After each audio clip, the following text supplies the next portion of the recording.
Hiro se met en colère. Vous connaissez tous Hiro. C'est l'une des locomotives les plus puissantes de Chicalor. Mais il est surtout connu dans l'île pour sa politesse et sa gentillesse.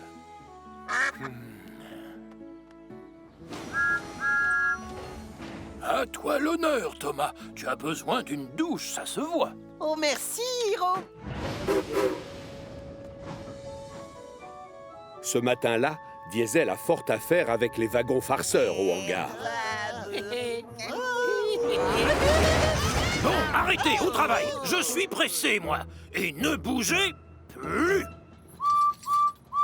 Édouard vient d'apporter une cargaison de lait, de beurre et de fromage, et c'est Hiro qui doit aller la livrer. Bien, maintenant, à votre tour.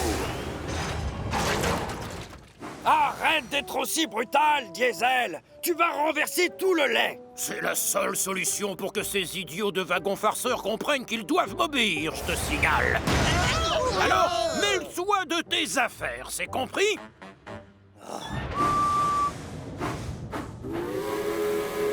Une locomotive s'en va, mais une autre arrive. Bonjour à toi, Diesel, et bonjour les wagons. Oh, Hiro, arrête de jouer les gentils tout le temps, c'est énervant. Tous ces wagons font exprès de nous embêter, et toi, tu dois leur montrer qui c'est qui commande. Non, Diesel, ces wagons ne m'embêtent pas, moi. Normal, je suis le maître du chemin de fer. Sur ce, Hiro s'attelle au wagon farceur et quitte les lieux. Mais il ne sait pas qu'à cause de Diesel, le lait s'est déjà renversé. Quant au wagon farceur, ils se remettent vite à faire des bêtises. Oh, vous n'arriverez pas à m'empêcher de faire mon travail. Sachez que je suis le maître du chemin de fer. Les wagons farceurs s'efforcent alors de faire sursauter Hiro. Mais celui-ci fait comme si de rien n'était. Il reste stoïque jusqu'à la gare des Quatre Vents où le gros contrôleur l'attend. Ah, enfin! La commande pour la cafétéria. Les hommes du chef déchargent les caisses de pain, de beurre et de fromage. Et n'oubliez pas le lait! Mais quand il ouvre la porte du wagon dans lequel est entreposé le lait, c'est la catastrophe! Oh, non! Mon pantalon neuf! Quelle horreur! Toutes mes excuses, monsieur. Je ne sais pas ce qui s'est passé, mais les wagons farceurs sont vraiment très dissipés aujourd'hui. Oui, mais j'espère que tu feras plus attention lors de ta prochaine livraison. Oui, monsieur, c'est promis, monsieur. Quant à moi, je vais passer la matinée à faire nettoyer mon pantalon. Hiro se sent fautif. Il sait qu'à cause de lui, la journée du gros contrôleur est gâchée. Un peu plus tard, il arrive sur le port pour chercher une autre cargaison de beurre et de crème fraîche. Et devinez qui il croise là-bas. Pourquoi tu fais cette tête, Hiro? Oh, si tu savais. Quand je suis arrivé aux Quatre Vents avec les wagons farceurs ce matin, le pauvre gros contrôleur a ouvert la porte d'un wagon et plein de lait s'est renversé sur le pantalon qu'il venait de s'acheter. Je me sens tellement coupable. Tu vois, je t'avais pourtant dit de te méfier de ces wagons. Faut leur montrer que c'est toi qui commandes. Et moi, je les secouerai un peu. Non, Diesel, je déteste utiliser la manière forte et tu le sais bien. La seule solution, c'est de faire preuve de politesse et de douceur. Hiro s'attelle à nouveau au wagon farceur, sous le regard furieux de Diesel, qui est persuadé d'être le seul à savoir gérer les wagons farceurs. Il changera d'avis un de ces jours. Une idée terrible fuse alors dans son générateur. Sans prévenir la vieille locomotive qui ne se doute de rien à l'avant, Diesel s'installe en queue de convoi à la place du fourgon frein.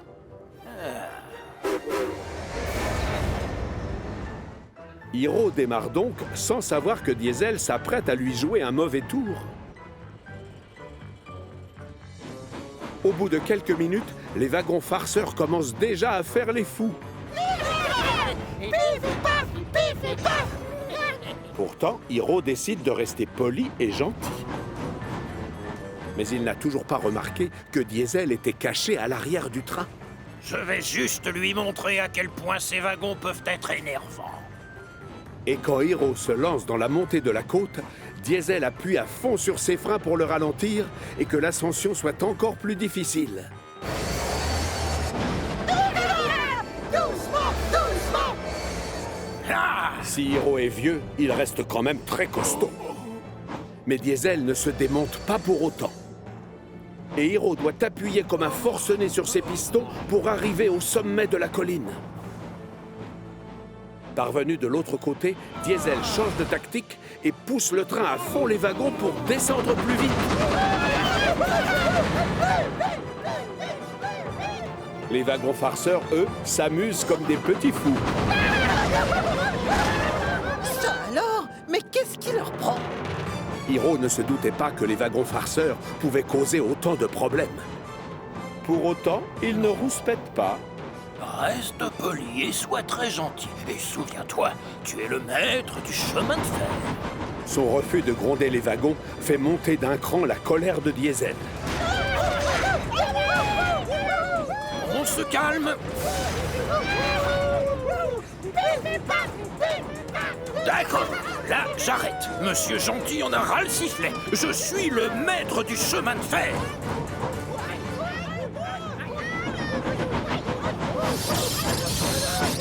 Que ça vous serve de leçon!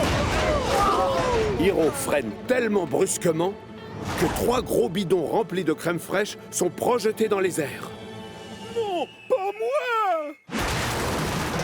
Le bel habit du gros contrôleur va retourner à la teinturerie. Édouard, lui, n'échappera pas à la douche. Hiro non plus. Oh, mon pantalon neuf! Oh, non! Consterné, le gros contrôleur regarde ses beaux habits tout tachés et explose de colère. Hiro, à cause de toi, la livraison a pris du retard. Et je vais devoir payer une fortune chez le teinturier. Oh, pardon, je suis désolé, monsieur. Derrière, Diesel essaie de filer discrètement. Mais Thomas lui bloque le passage. Diesel, on peut savoir où tu vas? Hiro, tu sais pourquoi c'est Diesel qui est en queue de convoi? Quoi? Diesel? C'était toi? Tu m'as freiné dans la montée et poussé dans la descente. Oui, et c'est toi qui as renversé le lait ce matin, avoue-le! Quoi? Oh non. Je suis désolé. Sache que je suis extrêmement déçu, Diesel. Tu vas devoir apprendre à te comporter autrement avec les wagons farceurs. Mais monsieur... oui, d'accord, chef. Et celui qui s'y prend le mieux avec eux, c'est Hiro, bien sûr. Oui, monsieur. La chaudière de Hiro bouillonne de fierté. Comme la journée n'est pas finie, Hiro en profite pour donner un cours à Diesel et lui apprendre à être gentil. Là, ça va border. Non, tu arrêtes. Il faut que tu sois plus poli et gentil. De cette manière, tu deviendras comme moi le grand maître du chemin de fer. Gentil wagon, avancez s'il vous plaît.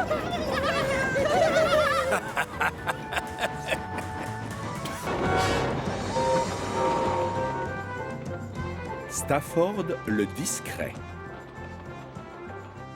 Si vous vous promenez près des lignes de chemin de fer de Chicalor, vous verrez surtout des locomotives à vapeur. Elles marchent toutes à l'eau et au charbon. Quand elles sont à court de charbon, elles viennent s'approvisionner au réservoir. Pour l'eau, c'est aussi simple. Elle est stockée dans des châteaux d'eau. Stafford, lui, est un cas à part puisqu'il marche à l'électricité. Il n'a besoin ni d'eau ni de charbon. En revanche, il doit penser à faire recharger sa batterie plusieurs fois par jour. Ce matin-là, Stafford doit aller chercher des wagons plats sur lesquels ont été déposés des troncs d'arbres. Quand sur le chemin, il rencontre son ami Thomas. Salut Thomas! Salut Stafford! En s'approchant de la gare du Puy-Sec, ils aperçoivent plusieurs enfants agglutinés sur la passerelle qui se mettent à pousser des cris de joie en les voyant arriver. Tiens, voilà Thomas!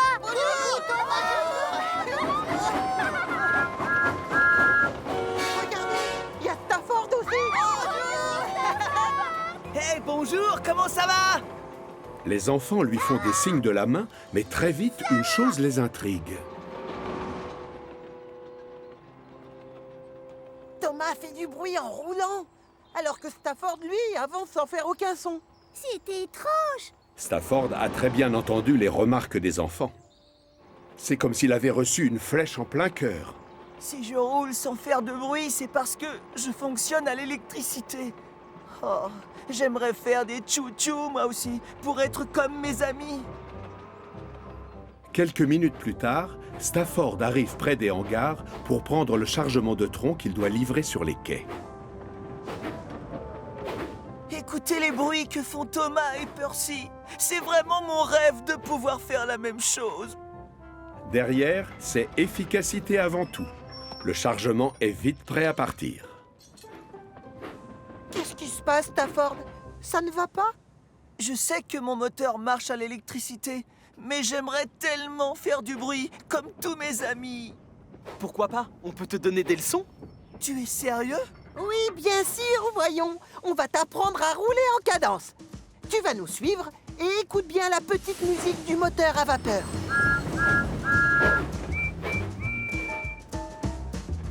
Stafford applique les consignes de Thomas à la lettre et roule à côté de ses deux amis. Tu entends le bruit que je fais, Stafford? Et maintenant, c'est à toi. Tchouf, tchouf, tchouf, tchouf, tchouf, tchouf, tchouf, tchouf, tchouf. Bravo! Maintenant, écoute les bruits de Percy. À toi, tu dois faire pareil, Stafford. Pouf, pouf, pouf, pouf. Oui, bien, chapeau. On croirait que ton moteur marche à la vapeur. Merci, Thomas. Merci, Percy. Tout content, Stafford prend le chemin du port. Thomas et Percy, quant à eux, sont ravis d'avoir appris leur petite musique à leur ami. Pouf, pouf, pouf, pouf, pouf, pouf, pouf, pouf, tchou, tchou, tchou, tchou, tchou, tchou. Pouf, pouf, pouf. Tous ceux qu'ils croisent l'entendent, et cette drôle de chanson leur plaît énormément. Hé, Stafford! On croirait entendre une locomotive à vapeur! Tant mieux, c'est fait exprès justement. Ah, merci. Ça y est, je suis enfin comme eux. Quand Stafford arrive au port de Brendam, les dockers ne perdent pas une seconde et commencent à décharger les troncs d'arbres. Henry aussi vient travailler sur les quais. Et au moment de s'arrêter, il laisse échapper un nuage de vapeur. Oui. Encore un son que font les engins à vapeur. Alors moi aussi, je dois reproduire le même bruit. Oui. Stafford file à toute vapeur vers la gare de triage en imitant les autres membres de l'équipe. Pouf, pouf, pouf, pouf, tchou, tchou, tchou, tchou. Oui. Laissez passer Stafford, la locomotive à vapeur. Mais un peu plus loin, il croise Gordon. Stafford klaxonne pour lui faire coucou. Et la grande locomotive lui répond en actionnant son sifflet. Oh, c'est vrai, ils ont aussi des sifflets, alors que moi, je n'ai qu'un klaxon. Bon, je n'ai qu'à imiter le son du sifflet du mieux que je peux. 5 minutes plus tard, Stafford retrouve les enfants perchés sur la passerelle. La petite musique du moteur à vapeur remporte beaucoup de succès.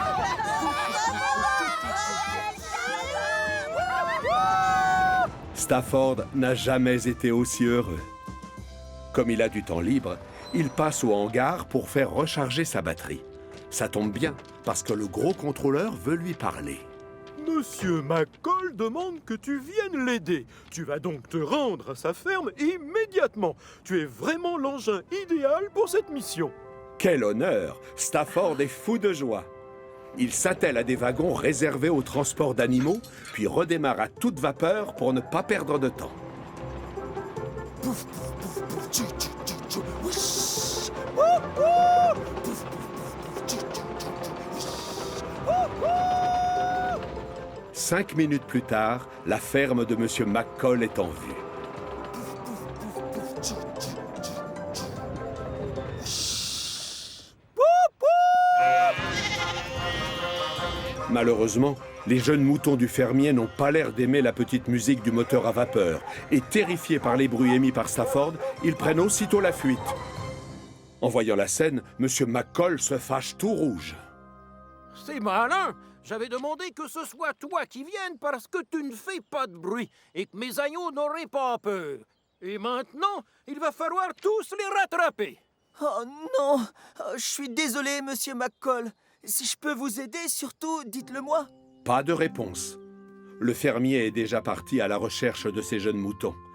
Stafford se sent terriblement honteux.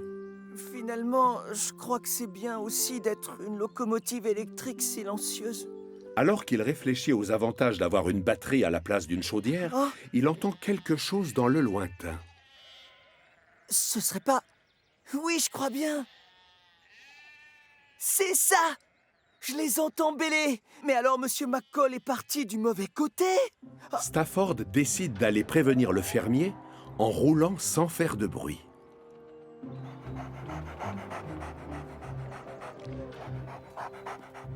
Je les ai entendus bêler. Je peux vous montrer où ils se cachent. Oui, bien joué, Stafford. On va aller les chercher. Aussitôt dit, aussitôt fait. Mais cette fois-ci, Stafford avance sans faire de bruit. Fini les pouf-pouf, oubliez les chouchous, terminez les wish. Regarde, ils sont là-bas.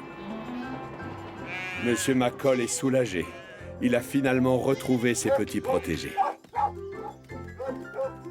Et 10 minutes plus tard, les agneaux sont tous à l'intérieur du wagon. Et c'est parti pour la promenade. Stafford les conduit jusqu'à leur nouveau pâturage. Merci. Les agneaux ont l'air de t'apprécier énormément. Tu sais pourquoi? Parce que tu es calme et que tu ne fais aucun bruit. Tout est bien qui finit bien. Et à la fin de la journée, c'est avec le sourire que Stafford retourne à son hangar. Stafford? Pourquoi t'es-tu remis à rouler sans faire de bruit? Alors tu n'aimes plus dire wish et wouh.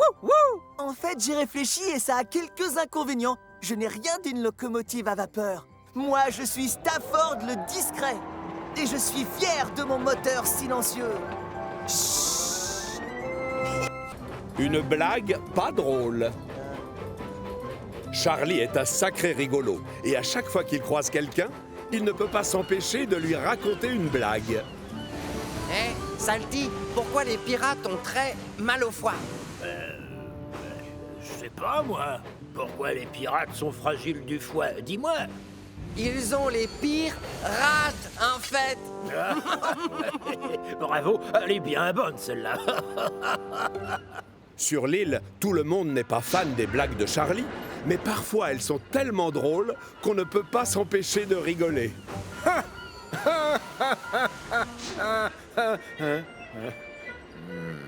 J'ai assez entendu de blagues pour aujourd'hui. On travaille ici. Oh, tu ne veux pas que je te raconte cette... Ah! Non, plus tard, Charlie.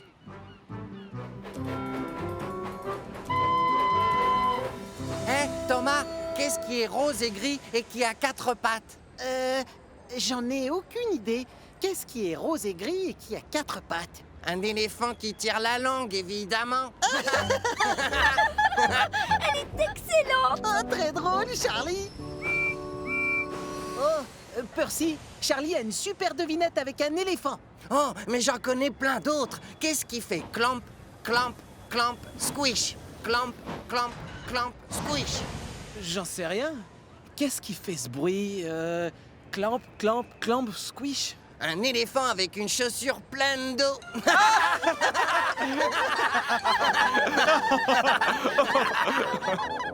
Mais les éléphants ne portent pas de chaussures. Bien sûr, mais c'est bien dommage.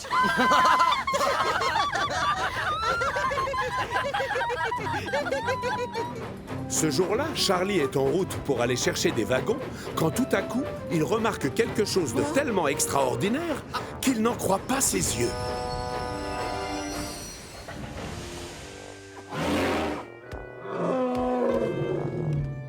Il était loin de s'imaginer qu'il y avait des éléphants sur Chicalor. Pourtant, il y en a au moins, puisqu'il est devant ses yeux. Cet éléphant court un grand danger. Il faut vite que je réagisse. Il décide alors de siffler de toutes ses forces pour faire reculer l'animal. Mais celui-ci ne bouge pas d'un centimètre. Je vais aller chercher de l'aide.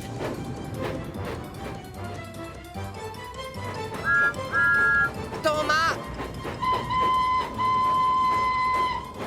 Thomas, s'il te plaît, arrête! Qu'est-ce qu'il y a, Charlie? J'ai trouvé un éléphant près des voies, là-bas, derrière. Excuse-moi, mais je n'ai pas le temps de jouer, je suis pressé. Je ne sais pas toi, mais moi, je travaille. Non, c'est la vérité, il est juste après le virage. Plus tard, Charlie! L'attitude de Thomas étonne beaucoup la locomotive violette. Un peu plus loin, il croise Percy qui s'en va faire une livraison. Percy, stop! Qu'est-ce qui t'arrive, Charlie? J'ai trouvé un éléphant près des voies. Oh non, pitié, je les adore, tes blagues. Mais si je m'arrête pour t'écouter, je vais être en retard. Mais Percy, reste s'il te plaît. Pas maintenant, Charlie. Percy refuse de croire à son histoire. Charlie en a les pistons qui tombent. Mais alors qu'il arrive au hangar, il est soulagé de voir Henry. Lui, au moins, il va l'aider. Henry, je suis content de te voir, mon grand. Qu'est-ce qui t'arrive, Charlie? J'ai vu un éléphant près de ma ligne. Ah, désolé, je n'ai pas le temps d'écouter une de tes devinettes. Ah bon, mais c'est la vérité. Pas maintenant, Charlie! Personne ne veut croire que la locomotive violette a vraiment vu un éléphant. Alors qu'il retourne sur le port, Charlie se demande s'il n'a pas rêvé. Même lui commence à douter. Mais enfin, je l'ai vu, cet éléphant. C'est vrai. Ça a l'air impossible, mais... Wow! L'arbre a cassé le mur. Il a ouvert une brèche. C'est la clôture qui borde l'enclos des éléphants dans le zoo, évidemment. Tout s'éclaire maintenant. J'ai bien vu un éléphant. Il a dû s'échapper et personne n'a encore remarqué son absence.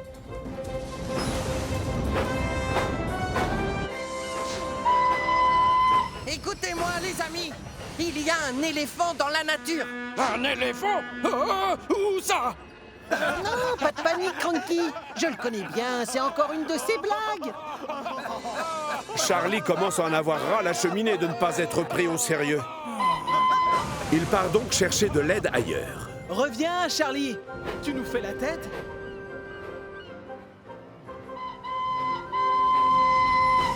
Harold, au secours! J'ai besoin d'aide, c'est très urgent. Dans ce cas, tu as sonné à la bonne porte. Je t'écoute. Des missions de secours, ici, on en fait tous les jours.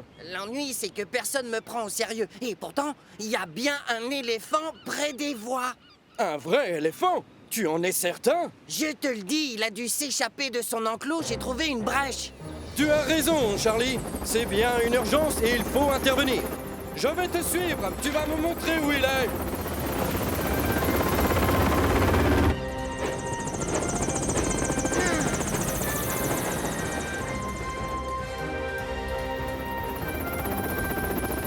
Harold a tout de suite envoyé un message radio au zoo pour les prévenir.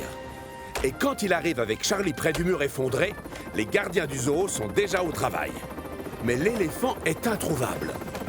Harold prend de l'altitude pour avoir une meilleure vue, pendant que Charlie et le directeur du zoo se chargent des recherches au sol. Oh, j'ai peur. J'espère que l'éléphant ne s'est pas mis en danger tout seul. Ça y est, je crois que je l'ai trouvé. Tout droit, à 100 mètres du port. Allez, suis-moi.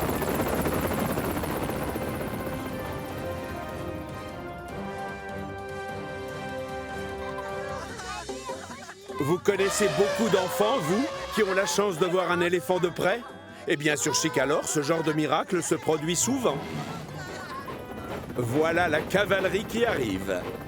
Charlie a pensé à prendre un wagon spécial pour le transport des gros animaux.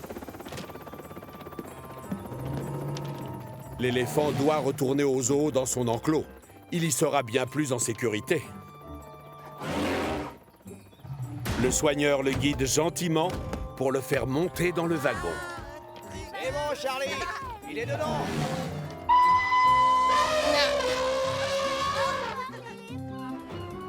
Charlie est obligé de passer par le port pour retourner au zoo. Et ça tombe bien, puisque Thomas, Henry et Percy sont là. Oh, ça alors! Finalement, Charlie ne racontait pas d'histoire quand il nous a parlé de l'éléphant. Pas ça! Oh non, pitié, arrêtez avec ces blagues sur les pachydermes!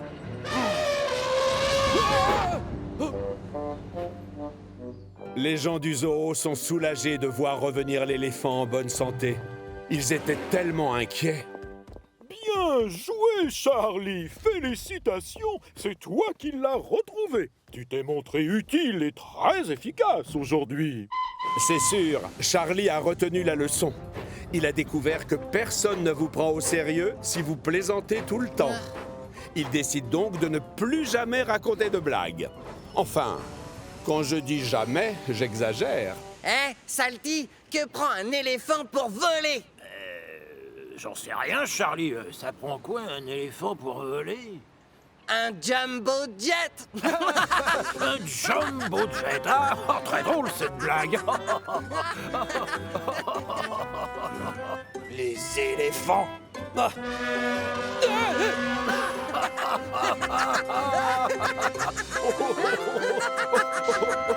Scruff se fait beau.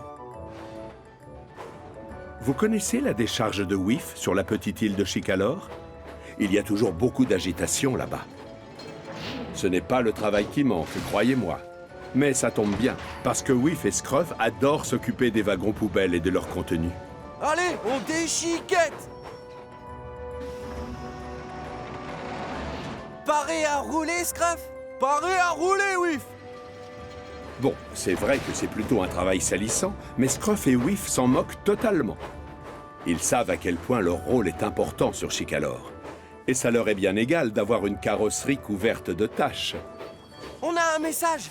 Il faut aller chercher des wagons à la gare de triage. C'est bon, je m'en charge, Whiff. Je pars immédiatement! Si Scruff n'accorde aucune importance à son apparence, d'autres locomotives se demandent comment il peut supporter d'avoir tout le temps l'air de sortir d'une poubelle. Misère de misère. Comment peut-on rouler dans cet état? Oh, moi je déteste avoir plein de tâches. Si j'étais aussi sale que lui, je resterais dans mon hangar. Eh bien moi, ça me dérange pas. Et je me trouve très bien comme je suis. Allez, cap sur la décharge. On a du travail. Et vive les déchiqueteurs! À la gare des Quatre Vents, Scruff aperçoit le gros contrôleur sur le quai et s'arrête pour lui faire un petit coucou. Tiens, bonjour, monsieur. Oh, misère. Scruff, ta jolie peinture verte s'écaille et tu es rouillé de partout. Peut-être que je devrais aller faire gratter la rouille chez Victor, ce soir. Oh, non, non, non, ce n'est pas suffisant. Il n'existe qu'un seul moyen pour t'en débarrasser. Tu vas devoir repeindre toute ta carrosserie. Quoi? Vous êtes sérieux? Rien qu'à cette idée, Scruff en a des frissons dans la chaudière. Il a horreur de se laver. Alors forcément, cette visite à l'atelier ne le réjouit pas du tout. Tu vas emmener tes wagons à la décharge et ensuite, tu passeras faire un tour chez Victor pour un petit relooking. Pour enlever les taches de rouille, je ne connais rien de mieux. Oh non, quel enfer! Scruff n'a pas d'autre choix que d'obéir. Alors, après avoir laissé les wagons à la décharge, il arrive à contre-cœur à l'atelier. Oh. Bonjour, bienvenue, mon ami. Le gros contrôleur pense que t'as besoin d'un petit coup de peinture. Bah, en fait, c'est que je suis... Parfait. On va bien s'occuper de toi et dans 2 ou 3 heures, tu ne te reconnaîtras pas. Salut, Scruff! Suis-moi! On va commencer par le ponçage et la pose de l'enduit! Scruff a droit à une toilette complète. Chaque centimètre carré de sa carrosserie est poncé, gratté, enduit, repeint et enfin ciré. Et s'il existe des locomotives qui adorent se faire bichonner, on ne peut pas dire que ce soit le cas de Scruff. D'ailleurs, à la fin de la séance, il n'a plus qu'une seule envie, retourner à toute vapeur à la décharge et se remettre au travail. J'étais sûr que ce serait pas drôle. Scruff, mon ami, tu es très in. J'adore, quelle élégance. Désolé, Victor, mais je sais pas ce que ça veut dire. Je te traduis! Tu es très beau! Oh, oh, regardez-moi! Je n'ai plus de taches et ma peinture brille. Qu'est-ce que t'en penses, Scruff? Bah, En fait, je me trouve plutôt mignon. Si le client est satisfait, alors on l'est aussi. Merci beaucoup, Victor. À toi aussi, Kevin. C'est bizarre, mais en fait, je me sens comme neuf. La chaudière de Scruff bouillonne de bonheur. Sa peinture brille sous les rayons du soleil et il a l'impression d'être le roi du monde. En plus, toutes les locomotives qu'il croise lui font des compliments. Magnifique, Scruff! C'est fou comme ça peut te changer! Ta carrosserie est presque aussi étincelante que la mienne. Incroyable! Pendant l'absence de son ami, Whiff a fait ce qu'il a pu pour faire le travail tout seul. Coucou, Whiff. Comment tu me trouves? Est-ce qu'elle te plaît, ma nouvelle peinture verte? Oui, très jolie, Scruff. Tu tombes bien, je suis très content de te revoir. On est surchargé de travail et j'ai besoin que tu m'aides. Que je t'aide? Si tu pouvais simplement déplacer ces wagons, ce serait très gentil. Non, ça c'est vraiment pas possible. Je risque de me tâcher et il faudrait tout refaire. Ah, alors dans ce cas, tu n'as qu'à t'occuper de ceux qui sont sur la voie 3. Désolé, Whiff. Je n'ai pas envie de mettre de la vieille huile de vidange sur ma nouvelle peinture verte. Peut-être que je devrais aller chercher un travail qui soit un peu moins salissant. Thomas est en train de faire embarquer des passagers à la gare des Quatre Vents au moment où Scruff arrive pour trouver quelque chose d'autre à faire. Salut, Thomas! Salut, Scruff. Tu es sacrément splendide aujourd'hui. Et j'entends bien le rester toute la journée. Alors, j'aimerais savoir si par hasard, ça t'ennuierait si je m'occupais d'Annie et Clarabelle aujourd'hui? Mais c'est mon travail, tu le sais bien. Toi aussi, tu as une tâche bien précise. À la décharge, pas vrai? Non, plus maintenant. Je vais salir ma belle carrosserie si je retourne travailler dans cet endroit poussiéreux, sale et malodorant. Tout l'après-midi, Scruff parcourt toute l'île à la recherche d'un nouveau travail. Bonjour, Percy. Salut, Scruff. Oh, je l'adore, ta nouvelle peinture. Merci. Tout à l'heure, je me demandais si j'aurais le droit de m'occuper du courrier aujourd'hui. Mais ça, c'est mon travail. Toi, tu t'occupes des poubelles, non? Si, c'est ça le problème. Chacun a déjà un rôle bien défini dans l'équipe. Et personne n'a envie d'échanger sa place avec celle de Scruff. Tu veux tirer mon train express? Non, franchement, c'est ridicule. Tu vois bien que tu es trop petit et trop lent pour tirer un train pareil. Et puis d'ailleurs, tu travailles déjà à la décharge. Mais je suis propre et ma carrosserie, elle est comme neuve. Oui, je veux bien reconnaître que tu as fière allure, mais si tu ne fais pas le travail qu'on t'a donné, tu ne seras plus jamais considéré comme utile et efficace par tous les autres. Et ça, pour Scruff, ce serait le pire de tous les déshonneurs. Au fond de lui, il sait très bien que Gordon a raison. Toutes les locomotives qui travaillent sur Chicalor ont à cœur de montrer que l'on peut toujours compter sur elles.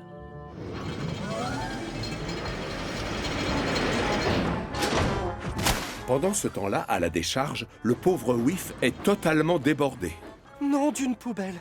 Je risque d'avoir des ennuis si le gros contrôleur voit toute cette pagaille. Salut, Whiff. Pas le temps, Scruff. Trop de travail, désolé. Il y a encore plein de wagons qui vont arriver. Dans ce cas, peut-être que je peux t'aider? Non, attention! Ce serait vraiment dommage que tu salisses ta sublime carrosserie. Pas de souci, je vais y aller très doucement. Et c'est la catastrophe. Scruff a parlé trop vite. Scruff! Là-haut! Attention! En plein dans le mille, le pauvre Scruff se retrouve couvert de déchets gluants et qui sentent très mauvais. Non! Ta carrosserie est toute sale, regarde! Moi, c'est pas si grave, Whiff. C'est ce qu'on appelle les risques du métier. Allez, viens! Vive les déchiqueteurs! Évidemment, à deux, le travail est tout de suite plus facile. Et à peine une heure plus tard, chaque wagon poubelle a été entièrement vidé. Leur contenu a été trié et les choses sont finalement redevenues comme avant. Pareil pour Scruff, d'ailleurs. Je suis fou de joie, tu sais.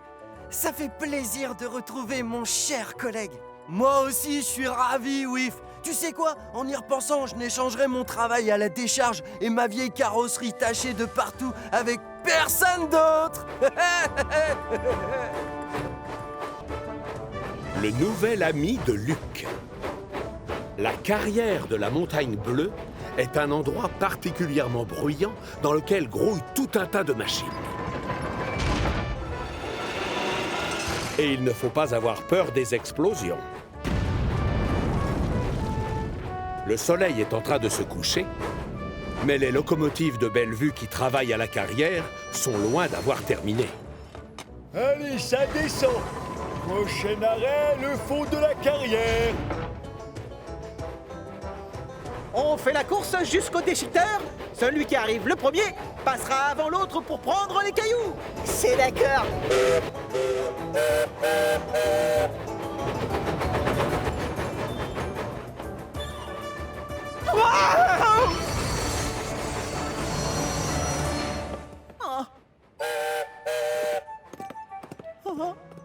C'est quoi cet animal? Je l'ai mal vu. Il est resté 5 secondes devant moi. Tu ignores, c'est un cerf! Oui, c'est exact. Et un jeune en plus. Il est petit. Peu importe ce que c'est, il n'a rien à faire dans cette carrière. J'ai eu un de ces chocs. Quoi? T'as eu peur? C'est juste un petit animal? Oui, mais il a surgi de nulle part. On arrête de papoter. Il va bientôt faire nuit. Encore un chargement et on a terminé. Oh... Ne t'en fais pas, Luc. On aura un programme bien chargé demain. Il va falloir aller livrer tout ce gravier au château des elfes. Alors, on a tous intérêt à se reposer. Barnabé a raison. Les petites locomotives de Bellevue suivent son conseil sans broncher et vont s'installer pour la nuit. L'ennui, c'est que Luc est bien trop excité pour aller dormir. Il voudrait déjà être au matin pour aller au château. Et alors que les autres sombrent dans un profond sommeil... Oh, le cerf.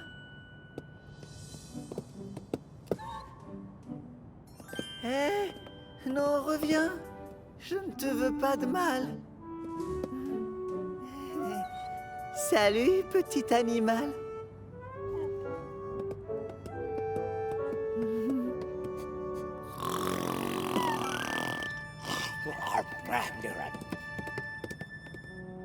Oh. Luc est triste de voir le jeune cerf partir.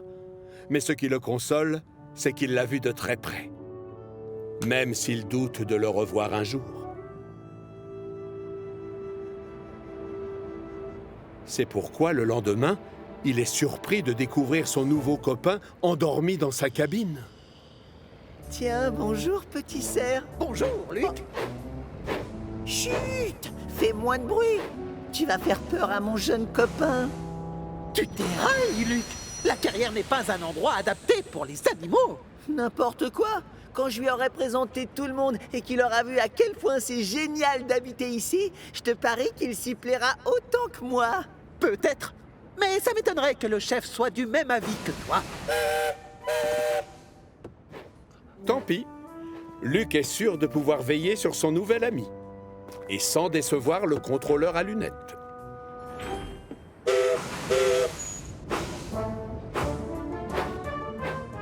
Il roule doucement pour ne pas effrayer le fan. Mais c'est bruyant, une carrière.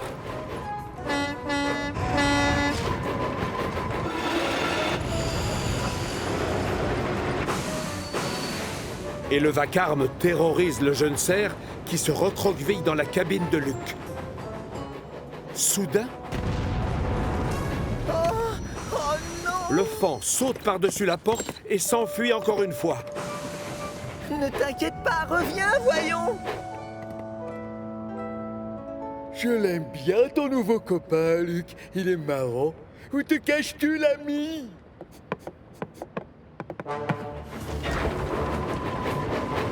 C'est parti, ça descend. Oh! Oh! Oh la ouf! Tu sais, je ne suis pas sûr que la carrière soit un endroit pour lui. À mon avis, c'est peut-être un peu trop bruyant. Tu as raison, Owen. Je ne vois qu'un moyen pour arranger ça. On va tous faire un effort et travailler sans faire de bruit. Oh, misère. Et oui, le jeune cerf est de retour dans la cabine de Luc. Et ça fait très plaisir à tous ceux qui travaillent dans la carrière. Ils ont tous compris que c'était le bruit le problème. Donc, chacun s'applique à rouler le plus silencieusement possible, à soulever des blocs de pierre sans trop grincer, ou à reculer sans relâcher de la vapeur. Seulement, c'est trop beau pour durer. Peter Sam est tellement concentré sur sa chaudière pour éviter de faire du bruit qu'il ne regarde plus où il met les roues. Et c'est la catastrophe.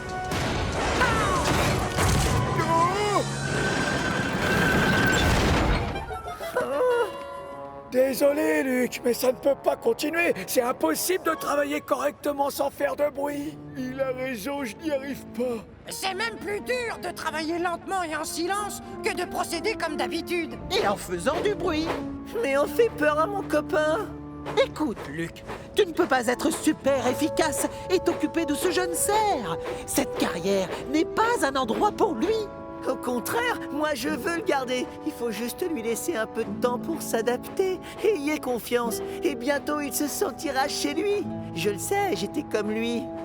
Hé, Luc, pourquoi tu ne t'occupes pas de ce chargement qui doit aller au château? Je suis certain que ton ami serait ravi de se dégourdir les pattes dans le parc. Ah, et si je fais cette livraison, ça prouvera que je suis utile. La petite locomotive verte se fait aussitôt atteler au wagon de Barnabé. Puis, il va chercher son nouvel ami. Il redémarre ensuite à toute petite vapeur et s'engage sur la voie de Bellevue qui mène au château des elfes. Le parc qui borde la forteresse n'a rien à voir avec la carrière de la Montagne Bleue. L'air y est pur et frais, ça change. Quant aux couleurs, elles sont gaies et pétillantes. Mais surtout, c'est... tellement silencieux. Le Faon, lui, est au paradis. Plus la petite locomotive s'éloigne de la carrière, plus l'animal a l'air heureux.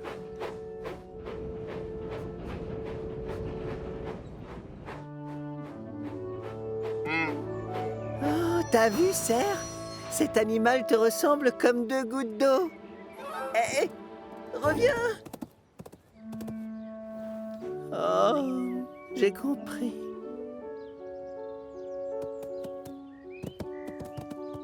Vas-y, suis ta maman. Cours, elle t'attend.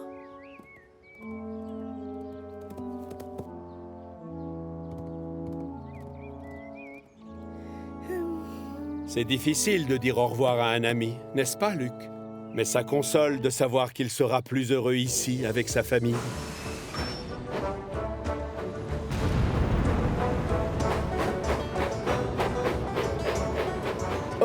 Oh, regardez qui voilà. Content de te revoir. Mais où est passé le jeune cerf? Il a retrouvé sa vraie maison. Dans le parc au château des elfes. Bien joué, Luc. Tu sais quoi? Fais les livraisons et tu le verras très souvent. Il y en a justement une de prévue demain. Alors, si j'étais toi, je me dépêcherais d'emporter des rochers au déchiqueteur. À vos ordres, mon général. Luc sait que son ami est très heureux. Et c'est tout ce qui compte à ses yeux. Quant à lui, il n'échangerait pour rien au monde sa place au milieu de ses copains à la carrière de la Montagne Bleue. Faire le plus de bruit possible et être utile et efficace, c'est ça, sa recette du bonheur. L'échange de poste. Millie, la petite locomotive de Bellevue, adore travailler au château des elfes. Là-bas, elle peut se rendre utile facilement et faire tout ce qui doit être fait quand on aide à gérer une propriété de ce genre. Elle va chercher des plantes pour le jardinier et fait aussi visiter aux touristes les alentours du château.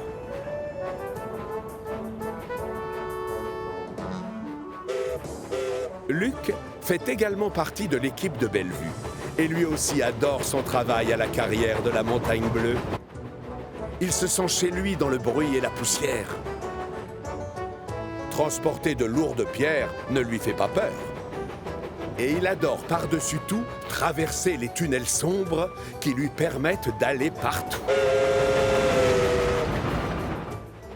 Ce jour-là, la mission de Luc le fait sortir de sa carrière adorée et l'envoie au château des elfes. Bonjour.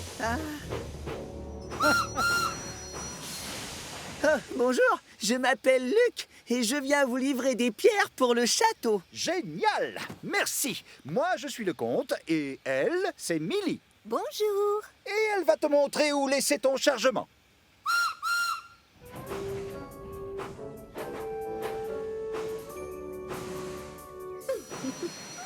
Tu as la figure toute sale, tu sais. Hein? Oh, je sais, normal, il y a beaucoup de poussière dans la carrière. Pourquoi tu ne resterais pas ici jusqu'à ce soir? Je te ferai visiter les environs. J'aimerais beaucoup, mais je dois rentrer à la carrière. Je suis désolée, j'ai encore plein de travail à faire. Qu'est-ce que tu crois? Moi aussi, j'en ai.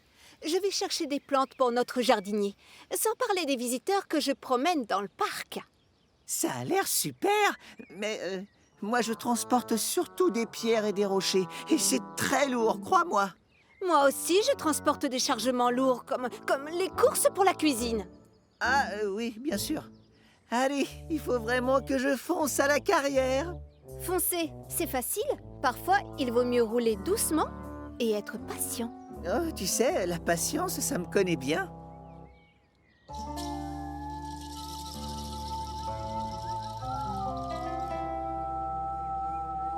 C'est alors qu'une idée fuse dans la petite cheminée de Luc.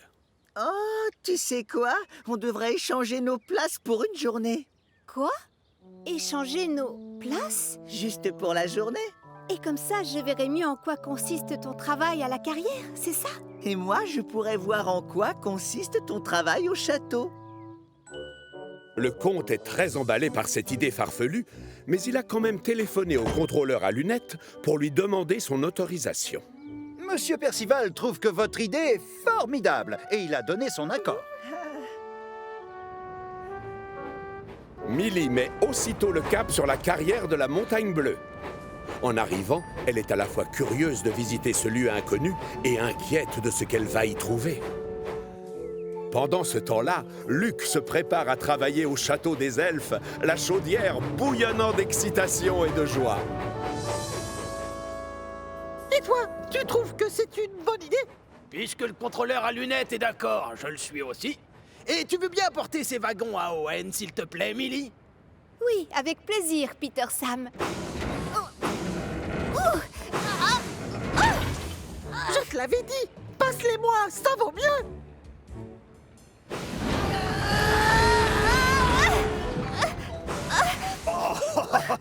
Oui, c'est bien, Millie. Pendant ce temps-là, au château des elfes... Il n'y a rien d'autre. Ces petits pots sont vraiment très légers.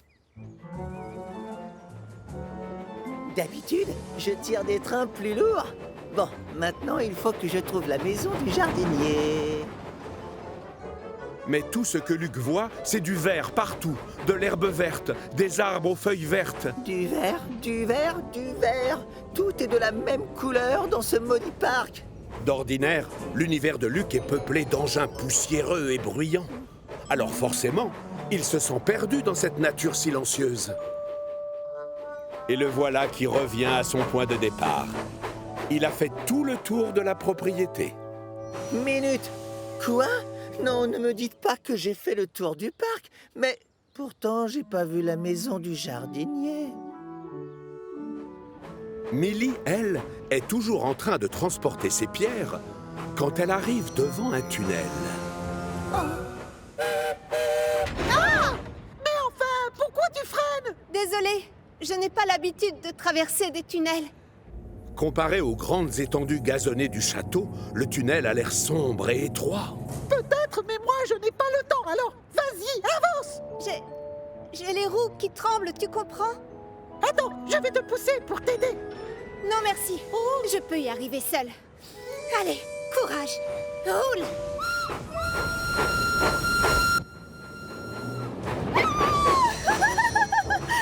J'adore les tunnels.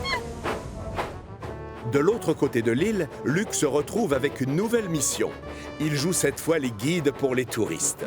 Soudain, un jeune cerf lui barre la voie. Si je veux me rendre utile et que le chef me trouve efficace, il va falloir que cet animal me laisse passer. Ah,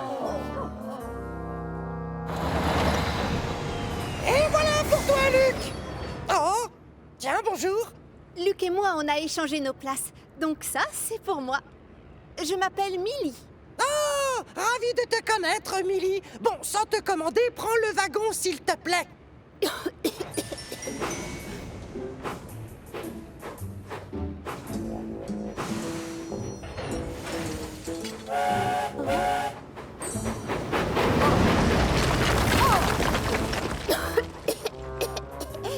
En avant, ma belle!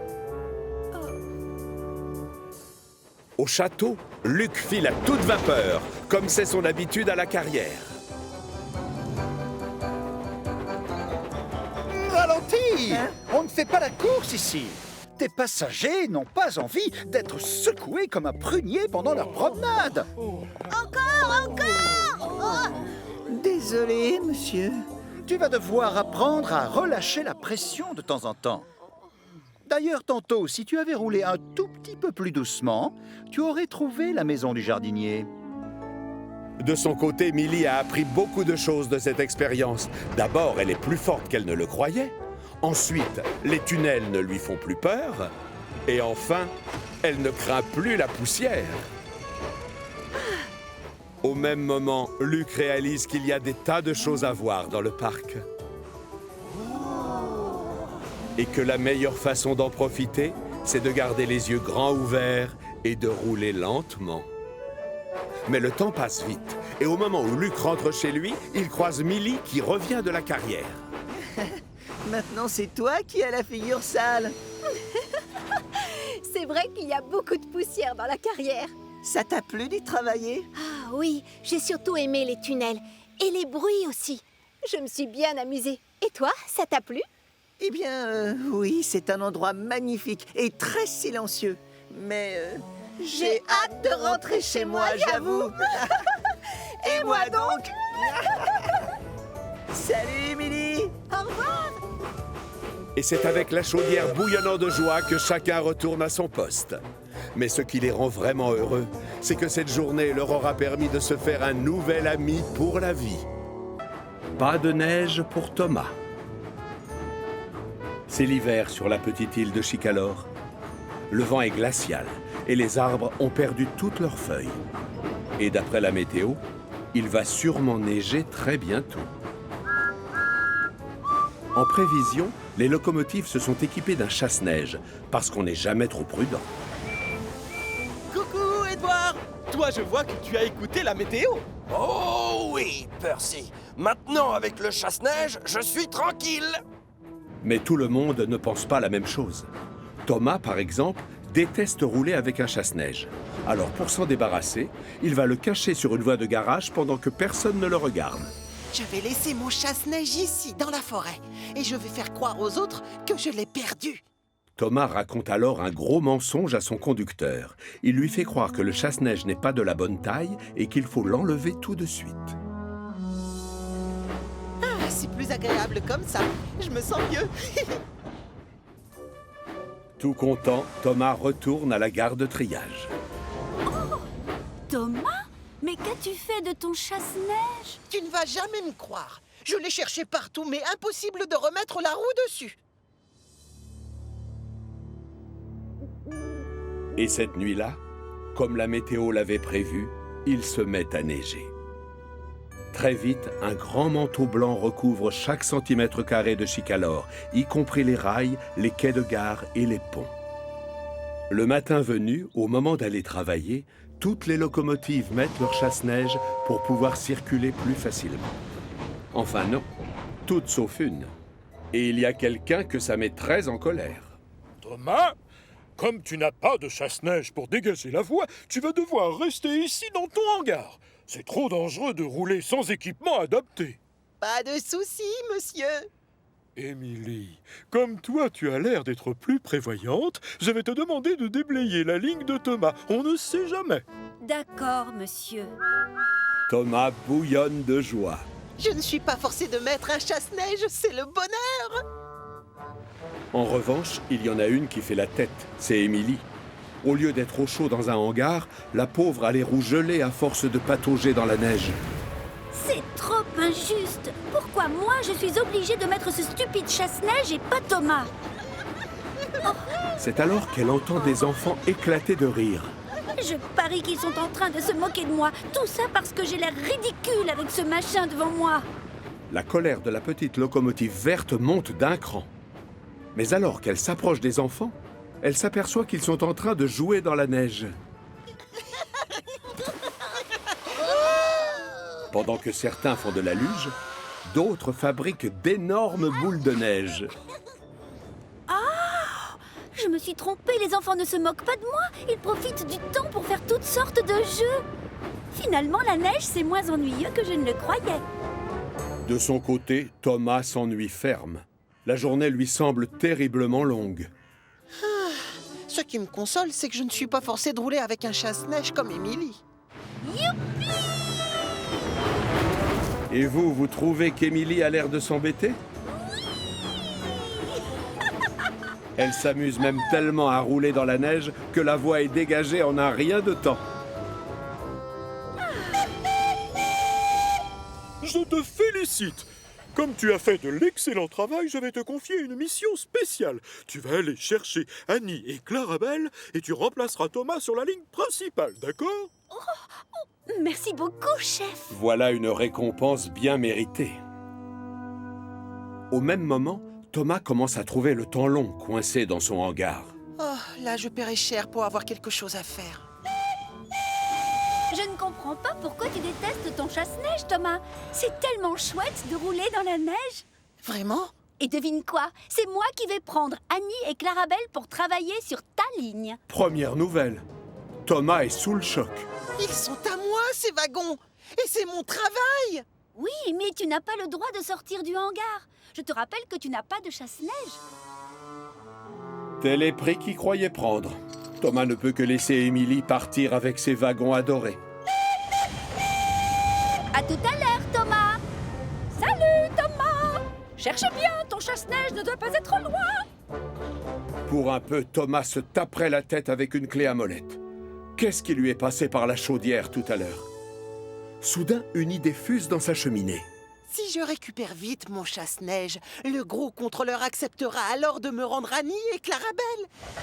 Thomas s'éloigne sans faire de bruit afin que personne ne remarque son départ.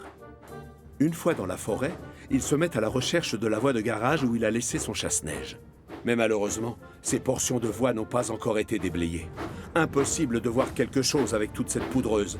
Tous les monticules se ressemblent. Oh non! Le chasse-neige est sûrement caché sous ce manteau blanc. On ne le voit plus. Thomas n'a pas du tout envie de retourner à la gare de triage. Lui, ce qu'il veut, c'est rouler dans la neige avec ses wagons. Mais suis-je bête? Je n'ai pas besoin de mon chasse-neige. Avec un peu de chance, Émilie a fini de dégager ma ligne. Tout content, le voilà qui met le cap sur la ligne principale pour parler à Émilie. Tout à coup, le temps se gâte et des flocons se remettent à tomber. Et c'est la catastrophe. Il faut que je trouve Émilie. Il faut que je trouve Émilie. La neige tombe de plus en plus et Thomas, qui a du mal à voir devant lui, commence à regretter son hangar. La couche de neige recouvrant les rails devient de plus en plus épaisse. Et très vite, les roues de la petite locomotive bleue n'arrivent plus à avancer. Oh non! La situation empire très vite. La couche de neige arrive presque aux premières branches des arbres. Oh, c'est affreux. Et finalement, je regrette de l'avoir caché, mon chasse-neige. Il réalise qu'avec ses bêtises, il risque de passer la nuit dehors dans le froid. D'ailleurs, ses pistons sont déjà gelés et sa cheminée est toute glacée. Le pire, c'est que personne ne sait que je suis ici. Ouf, tout n'est pas encore perdu. Un bruit de moteur résonne dans la forêt. Mais qui se promène à cette heure-là? Ah, Émilie! Salut, Thomas.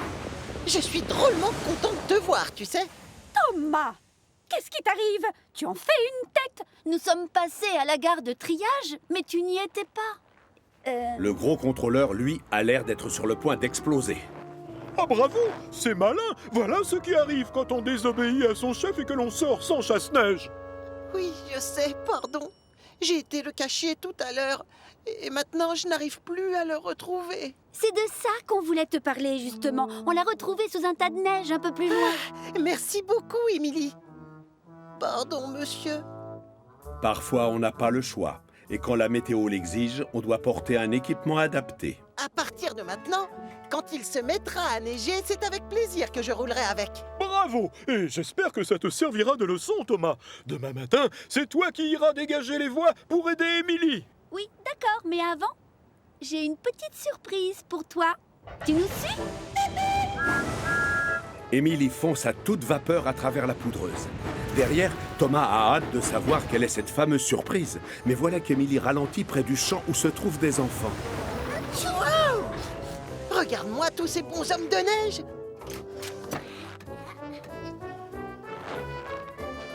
J'ai un petit faible pour celui qui a l'allure d'un chef. Un chef toujours très élégant. On a tout de suite l'air plus chic avec un chapeau. Non! Pantouche, je n'ai pas la chance d'avoir des cheveux pour me chauffer le crâne.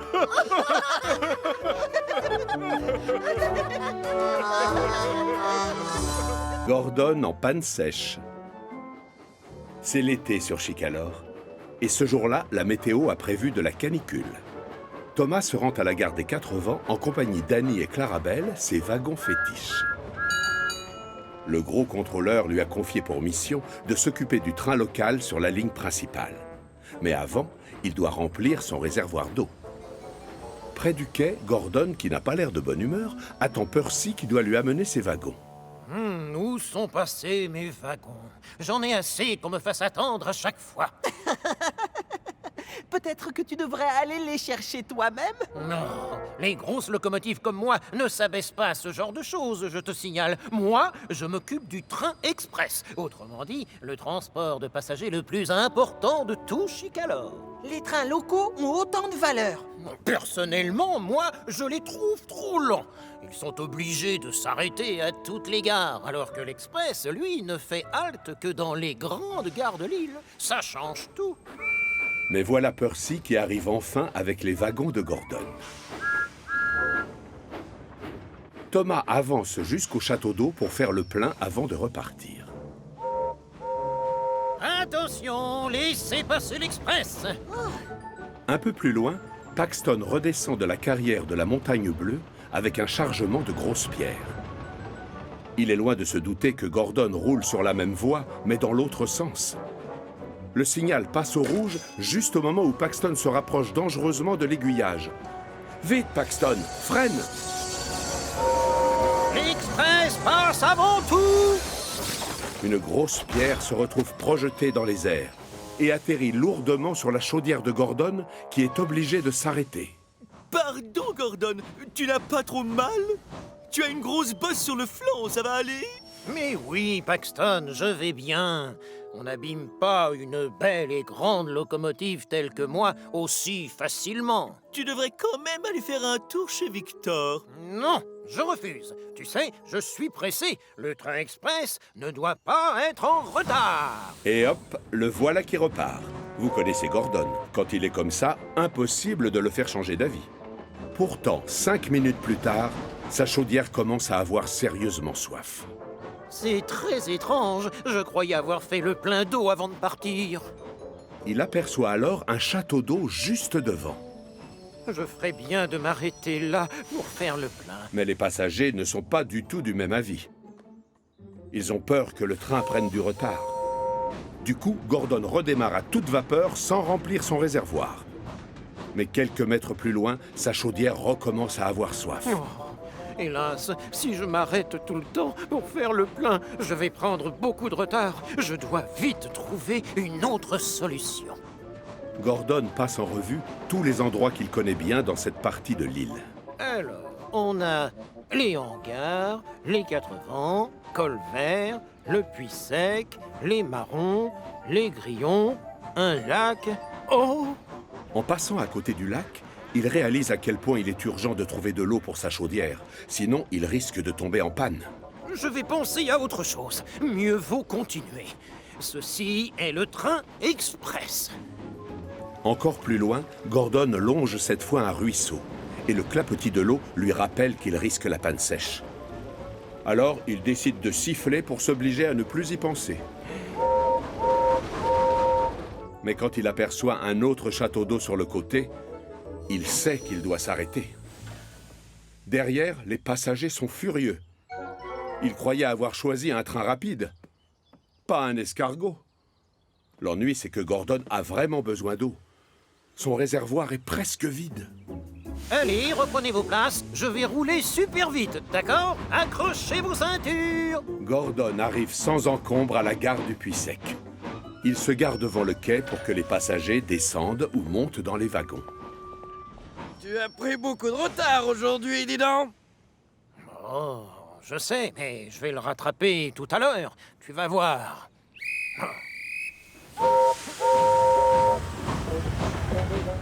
Gordon redémarre. Mais il a à peine parcouru quelques mètres que sa chaudière recommence à avoir soif. Mais non, c'est rien. Roule, allez, c'est rien. Roule, avance, ne pense à rien. Il faut continuer. Il aperçoit alors un troisième château d'eau sur le côté. Seulement, cette fois, il continue tout droit.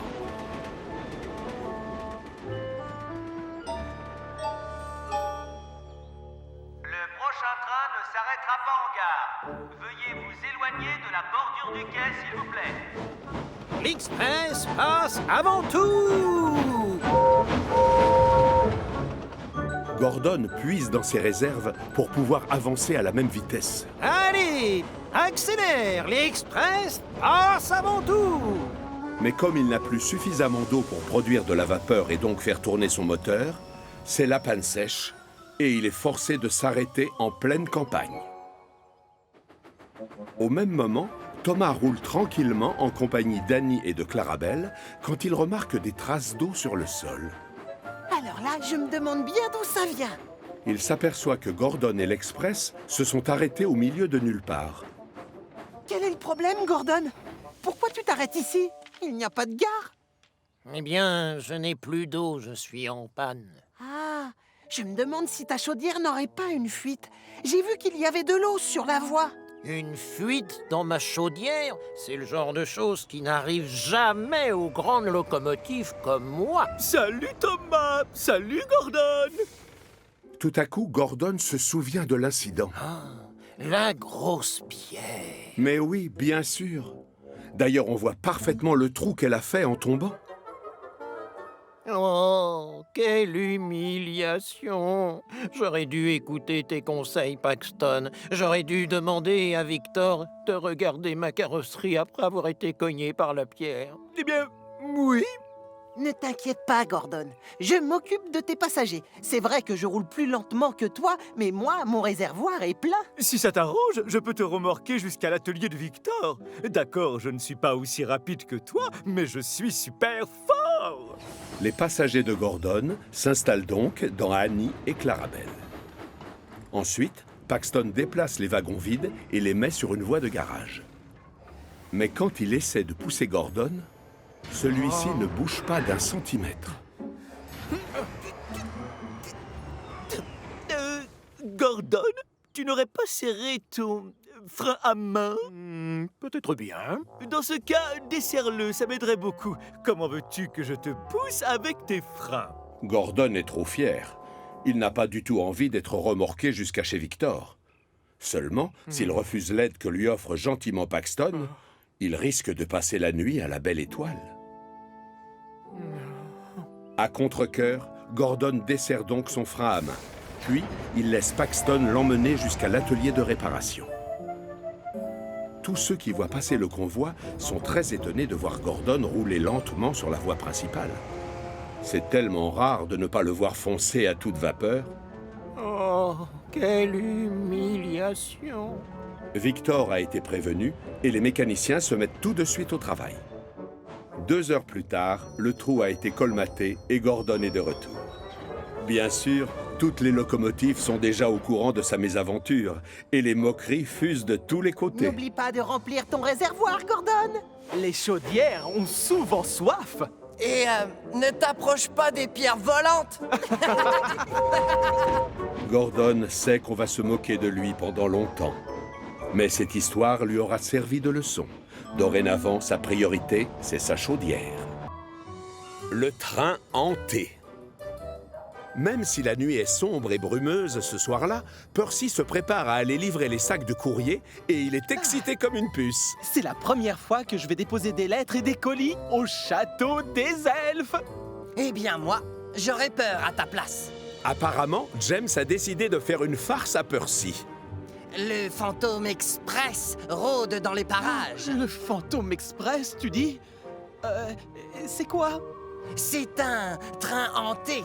On le voit surtout près du château. Il cliquette sur les rails en émettant des sons affreux avec son sifflet. Tu ne vas pas le croire, Percy. Il s'amuse. C'est une farce. Ça n'existe pas, les trains hantés. Bien sûr que si. Bonne chance, Percy. Percy n'est pas très rassuré, mais comme il est consciencieux, il part quand même chercher les sacs de la poste. Un peu plus tard, le voilà qui s'approche du château. J'espère que je ne vais pas croiser la route du Fantôme Express. Arrivé devant la porte de la forteresse, il doit attendre au feu rouge que le pont-levis se baisse pour le faire entrer.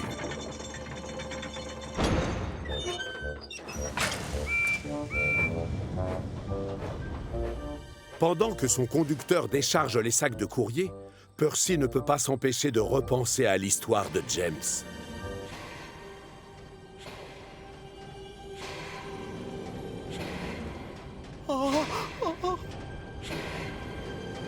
Salut, Percy! C'est toi, Stephen. Désolé, mais je t'ai pris pour le Fantôme Express. Le Fantôme Express? Et qu'est-ce que c'est que ça? C'est un train hanté. Il rôde près du château, cliquette sur les rails et fait des bruits lugubres avec son sifflet. Oh, ça n'existe pas, les trains hantés, Percy. Je n'ai rien vu par ici qui y ressemble. Pourtant, je connais bien le parc. Chouette, j'ai hâte de raconter ça à James. Tiens, quand on parle du loup, le voici justement qui vient livrer du charbon. Alors, ça y est, tu l'as vu, le Fantôme Express, ou toujours pas? C'est pas la peine, je n'y crois plus à ton histoire. Stephen m'a juré qu'il n'y avait pas de train hanté ici. Et c'est pas un menteur. James joue à celui qui est vexé. Non, désolé, mais il se trompe. Moi, je viens de le voir, le Fantôme Express, et il avait l'air bien réel. Il rôde dans le parc en ce moment même. Sans blague, et ses roues, elles cliquetaient? Oh, non, on ne te croit pas du tout. Oh. Et c'était quoi ce bruit dans ce cas-là? Je vous parie, ma cheminée, que c'était celui émis par le sifflet lugubre du Fantôme Express. En réalité, c'est une chouette qui ulule. Mais Stephen, qui ne croit pourtant pas aux fantômes, commence à avoir des doutes. On n'a qu'à se retrouver plus tard, Percy, quand on aura terminé nos missions. Bonne idée, je suis d'accord.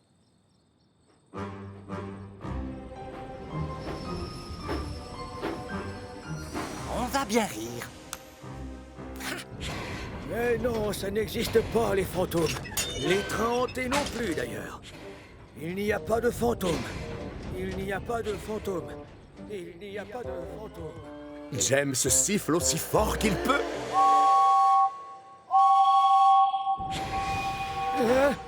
Qui est-ce? Oh, ce ne serait pas... Non, c'est pas lui. Au secours! Je t'ai bien eu. Stephen est tellement affolé qu'il recule à toute vapeur jusqu'à l'entrée du château.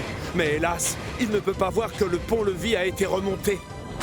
Son conducteur et le pompier sautent de la cabine. Ah, bravo, c'est malin. Ça ne va pas être facile de sortir de cette douve en pleine nuit. Je reconnais que j'ai un peu agi sans réfléchir. Pendant ce temps-là, Percy a fini son travail et arrive au point de rendez-vous convenu avec Stephen. Mais la vieille locomotive n'est pas là. Oh non! Où est Stephen? Pourvu que le fantôme ne l'ait pas trouvé. Oh, j'espère que c'est lui qui arrive. Non, mauvaise pioche. C'est James. Percy n'est pas très rassuré. Il préfère ne pas s'attarder à cet endroit. Je t'ai bien eu. Percy file à toute vapeur se réfugier dans le château. Et comme il est affolé, c'est au dernier moment qu'il remarque le trou devant lui. Et c'est la catastrophe.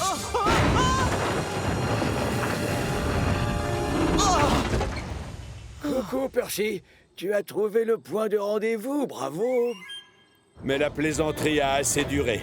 Et James part avouer la vérité à ses amis. Percy! Stéphane!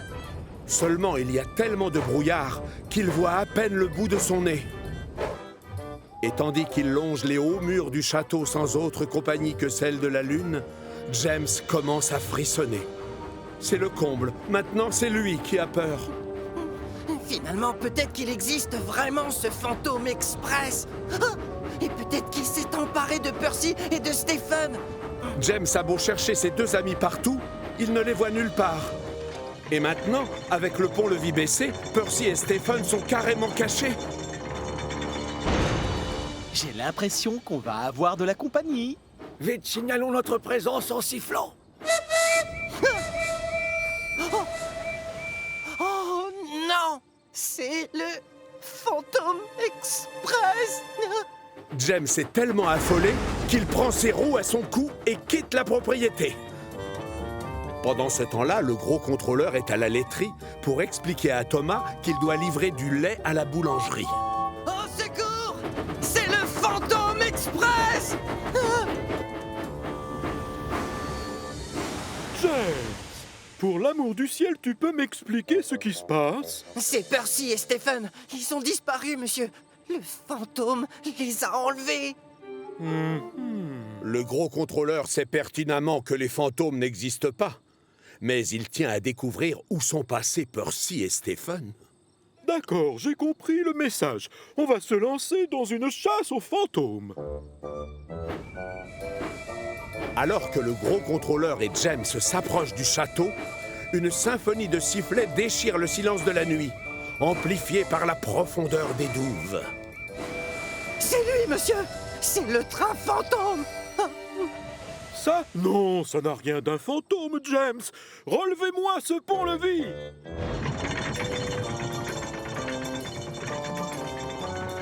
Percy et Stéphane, à quoi jouez-vous dans ces douves? Eh bien, on avait le fantôme à nos trousses. Moi, j'ai eu la chair de poule en entendant son sifflet. Et moi, je l'ai vu rouler vite et se cacher dans le brouillard. Non, c'est pas vrai.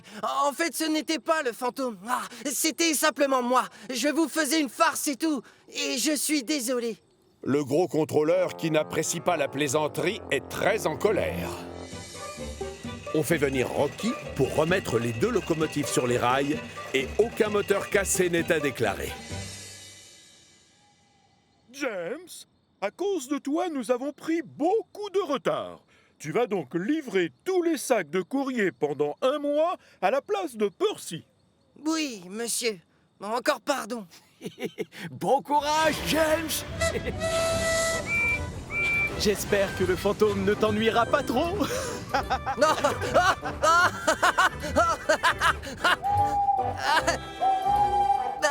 Oh, attendez-moi.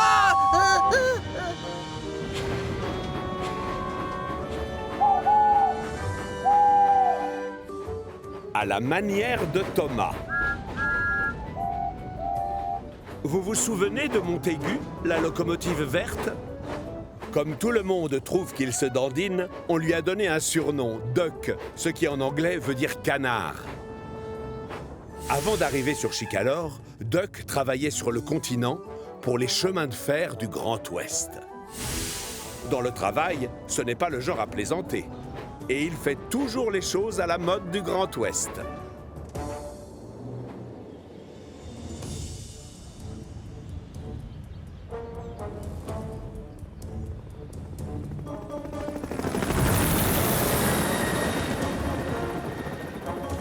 Ce matin-là, Harold, l'hélicoptère, vole au secours de 2 alpinistes en difficulté sur la falaise située à côté du château des Calanes. Tenez bon, j'arrive! Dans 5 minutes, vous serez sur le plancher des vaches! Avec son harnais, il récupère les alpinistes, puis il les ramène au sol.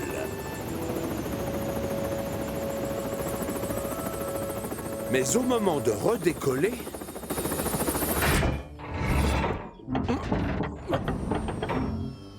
non! Mes rotors sont bloqués! Je ne peux plus bouger!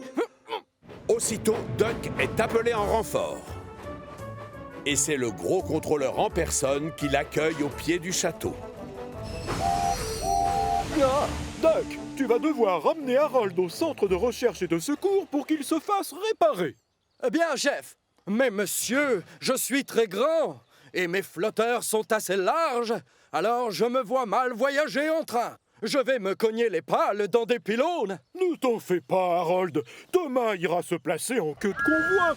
C'est lui qui fera attention à ce que tu passes bien sous les tunnels ou dans des chemins étroits. Allons, ne crains rien, Harold. On va vite te ramener chez toi. Mais je sais, Duck. C'est juste que je me déplace dans les airs, moi, d'habitude. On voit les choses différemment là-haut. En chemin, alors qu'ils avancent tranquillement, une idée fuse dans la cheminée de Thomas.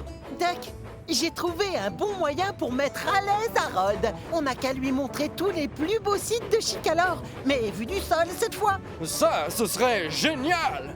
Duck est moins enthousiaste. Je ne connais que deux façons de faire les choses, Thomas. Soit tu procèdes à la mode du Grand Ouest, soit tu t'y prends mal. Et donc, si tu choisis le Grand Ouest, tu dois aller directement et à toute vapeur au centre de recherche et de secours. Tu oublies les détours. Eh ben, ça va pas être la fête. Thomas, ce pont est étroit. Ne t'inquiète pas, c'est bon, vas-y. Pourquoi on ne prendrait pas la voie qui longe le zoo? C'est à côté, tu pourrais voir tous les animaux. Et de très près. Oh, ce serait sympa. Désolé, Harold, mais le zoo ne fait pas partie de notre itinéraire. Ah, j'ai trouvé. On n'a qu'à montrer le pont suspendu de Chicalor à Harold. Qu'est-ce que vous en pensez? Oui, d'accord.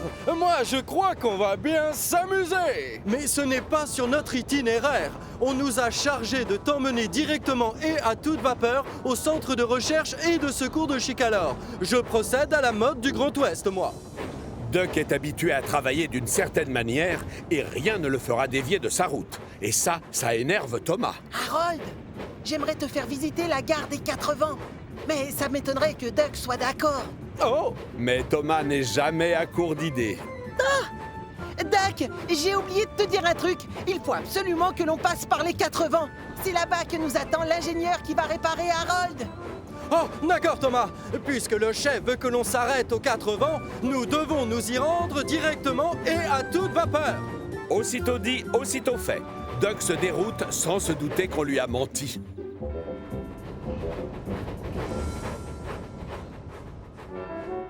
Oh! Regardez-moi ça! Et encore, attends de voir l'intérieur. C'est... Stop! J'ai mal entendu! Duck, Oh! freine!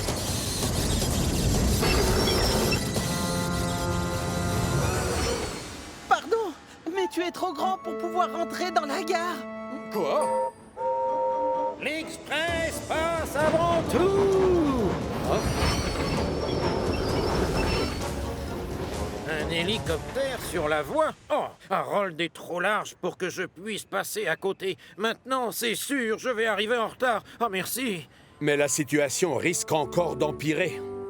Duck? Thomas? Mais que faites-vous aux 4 vents? Nous sommes juste passés chercher l'ingénieur qui doit réparer Harold. Quoi? Quelle idée! Je vous signale que l'ingénieur attend votre arrivée au centre de recherche et de secours. Thomas?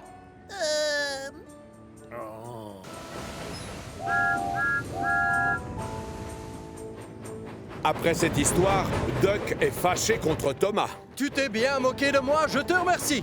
Mais à partir de maintenant, on va faire les choses à la mode du Grand Ouest. Et tant pis si ça te déplaît. Nous allons donc nous rendre... Directement et à toute vapeur au centre de recherche et de secours, je sais. J'aurais bien aimé te faire visiter d'autres endroits. Ce n'est que partie remise. Allons, souris!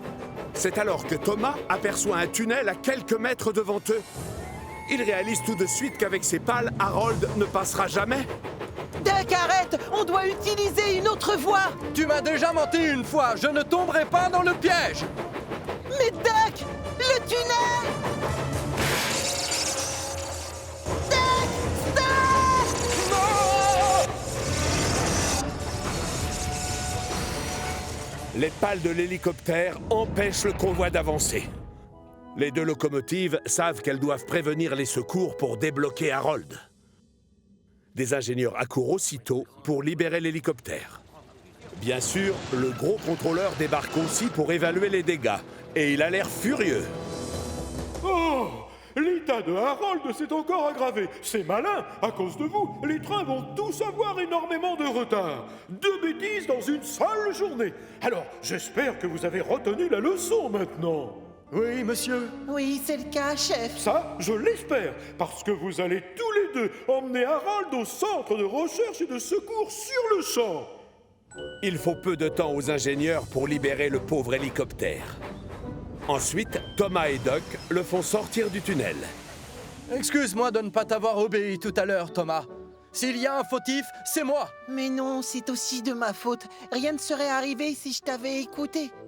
Bon, allez, on va emmener Harold au centre sans faire un seul détour. Mais j'aimerais que tu m'expliques comment on va aller sur la côte sans traverser un tunnel. C'est impossible. Ne t'en fais pas, je connais un chemin. Cette fois, on procède à ma manière. Et c'est comment, à la mode de Thomas? Laisse-moi passer devant et je te fais une démonstration. Les deux locomotives échangent donc leur place. Doc vérifie bien qu'il y a assez de place sur les côtés pour faire passer Harold. Thomas, lui, est responsable du nouvel itinéraire et pour l'instant, ce chemin est idéal. Bon, d'accord, il est un peu plus long, mais au moins, il n'y a pas de tunnel. Finalement, le convoi réussit à atteindre le centre sans encombre. Et l'ingénieur se met tout de suite au travail. Au revoir, Thomas! Au revoir, Doc! Et merci pour tout! De rien, Harold! J'ai compris une chose, Thomas. En réalité, il y a 3 façons de procéder quand on veut faire quelque chose. Et lesquelles? La première, à la mode du Grand Ouest, puis le mauvais choix, et enfin, il y a à la manière de Thomas. Bien évidemment, à la mode du Grand Ouest, c'est souvent la meilleure.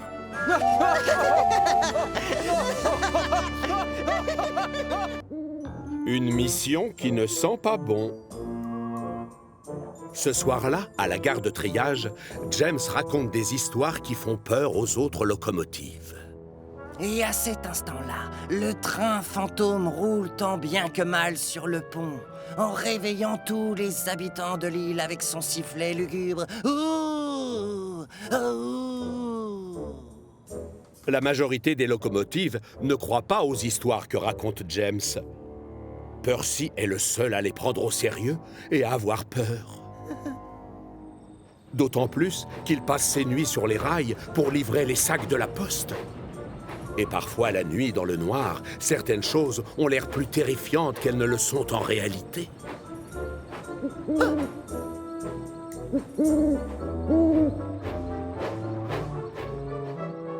Et pile à ce moment-là, je l'ai vu. C'était le train fantôme. Oh, James! Tu fais peur à Percy avec tes histoires de fantômes. C'est quand même pas de ma faute si Percy est loin d'être aussi courageux que moi. Si tu es tellement brave, pourquoi c'est pas toi qui passes tes nuits à distribuer le courrier?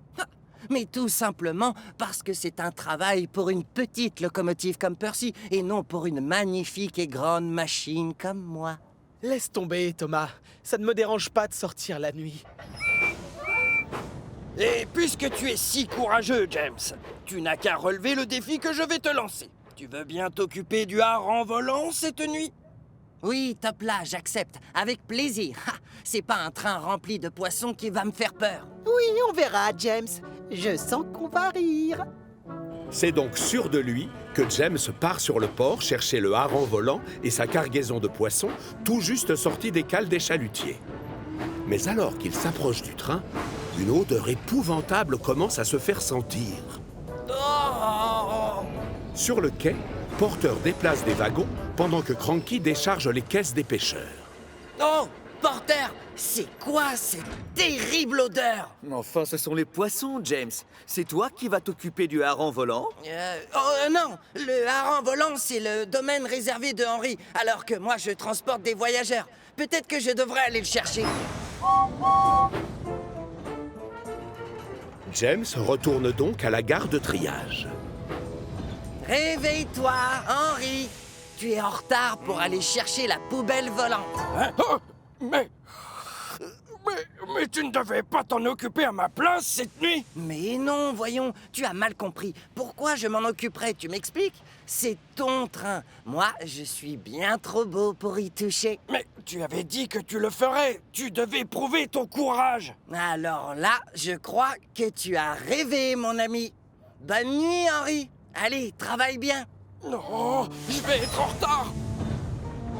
James est persuadé qu'il a eu un trait de génie en faisant croire à Henry qu'il avait rêvé toute l'histoire.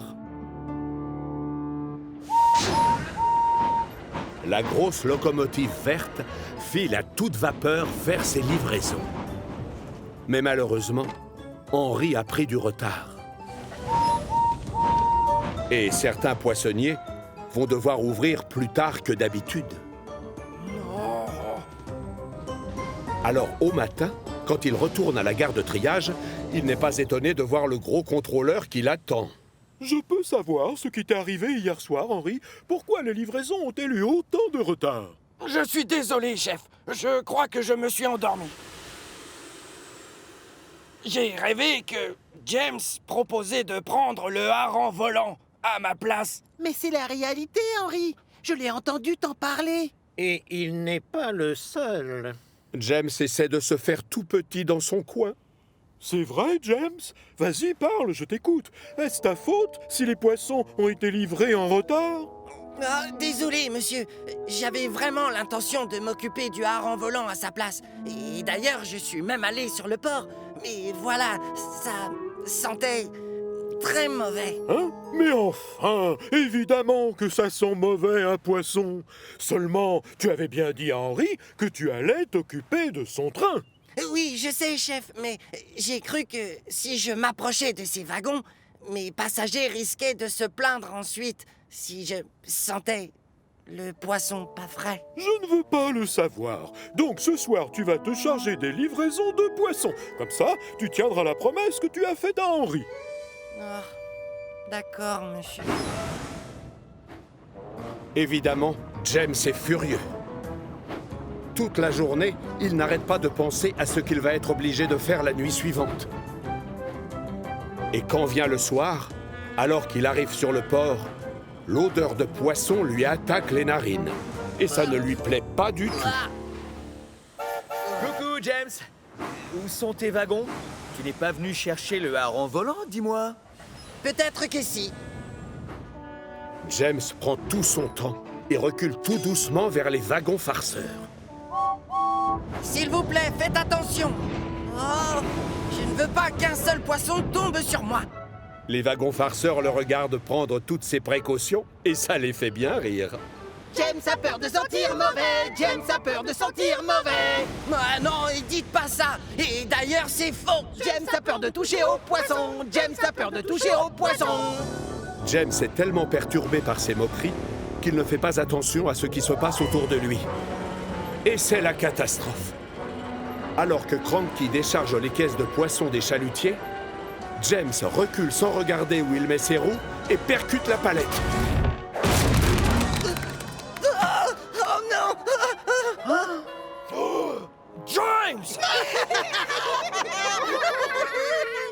Le pauvre James a des poissons jusqu'aux yeux. Et ça, bien sûr, ça fait beaucoup rigoler les wagons farceurs. Porteurs aussi, d'ailleurs. Tu sais, normalement, on transporte les poissons à l'intérieur des wagons.